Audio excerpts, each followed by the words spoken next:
All right. Welcome back to Squatches, Texas Squatching and Stuff. And I don't know if you watched my last video, but you know my stuff was installing this 4.5 inch long arm kit by Rough Country. Okay, this is completed. I just went on the maiden voyage on it. And I'm telling you what, if you never rode a long arm suspension off-road before, this thing is fantastic. I can't believe the difference in running this thing with the long arm versus the short arm suspension that was on here. But yeah, it's awesome. It is pretty freaking awesome. It's really quiet. My old suspension, you could hear all the road noise through the floorboard. You could feel it through the floorboard. It would just hammer the dog shit out of you. But this thing here, it is nice and smooth. Man, I love it. I absolutely love it so far. Of course, I just went on my maiden voyage. We did a little bit of climbing with it in a rock pit, and it was doing pretty good. Okay, there's my, I don't know if you can see it, but there's my hydraulic park brake valve that I installed. Okay, I'm going to tell you right now, if you've never messed with brake lines, that thing is a mother. I got 2 brake line tools here to manufacture freaking brake lines. And the problem I got is this is 3/16 brake line. And I don't know if you ever worked with 3/16, but that shit is freaking hard to put a double crimp on. It's you're talking about really small tubing and really hard to crush that material properly. And I had leaks out the wazoo, so I found my Achilles heel for mechanicking.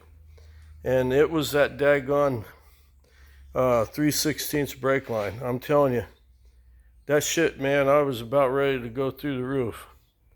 But we got it. Seems to be working. I got it on right now. And it's holding the vehicle, and we were out on a hill. And I tried it on the hill, and it's holding. My only regret, I should have put it on the front where you got the disc brakes instead of the drum brakes in the rear. But never fear.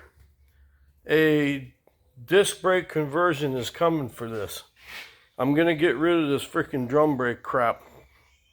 That's another pain in the ass, and it's something that I absolutely can't stand. So, yeah, we're going to get rid of that. So, all right, well, I think I'm going to end this right here. And I appreciate y'all for tuning in and checking it out. Oh, one thing I forgot to tell you. So when I did my, put this new suspension kit in, I cut the shock mounts off and I shortened them up. And you can see the clearance that it give me. If you know anything at all about these Jeep Cherokees, or even like Chevy pickup, they put those freaking shock mounts way low. And all they are is just a rock hazard. So get rid of those goddamn things, shorten them up. If you know anything at all about welding, cutting, or anything like that, cut them off, shorten them up, and re-weld them back on here.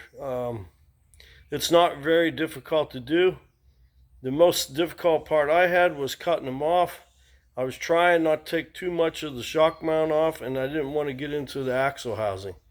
So that gets a little bit tricky. But other than that, hey, it worked out. And another cool thing about this Rough Country kit, I don't know if you can see. So there's the long arm suspension. Okay, this thing comes with a daggone armor plating over here for my transfer case. So that's kind of cool. I like that. and it come with the kit.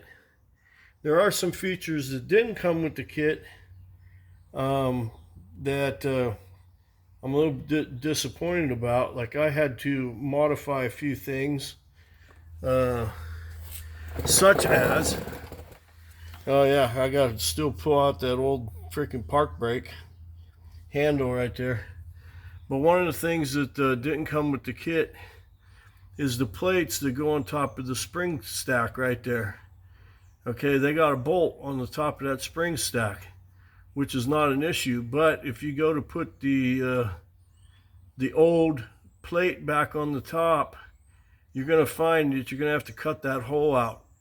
I got a plasma cutter, so that wasn't a big issue. I could just drew myself a circle on there and I cut it out so it would fit over the nut. But and that's not in the rough country instructions either. Not as far as I know. I mean, I didn't read the whole thing in detail,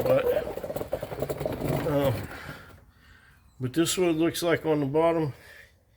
And I'll tell you, I'm on a creeper right now, and I could roll up on my side and my shoulder will touch the bottom of the skid plate. So that's how much crazy ground clearance that I gained.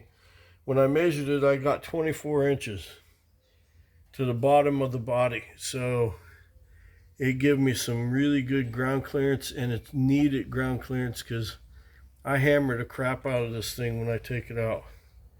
Okay, guys, again, appreciate you for checking out the video, and I'll catch you again. We're fixing to go on a four-wheel drive trip here soon. Oh, well, I'll show you the rock sliders that I manufactured once I get those installed. And then next video should be Wolf Caves. That's where we're going on our next trip here next weekend. So should be fun. Expecting to be out there about 3 days. Hopefully I don't break nothing this trip. And so we'll go from there. Later.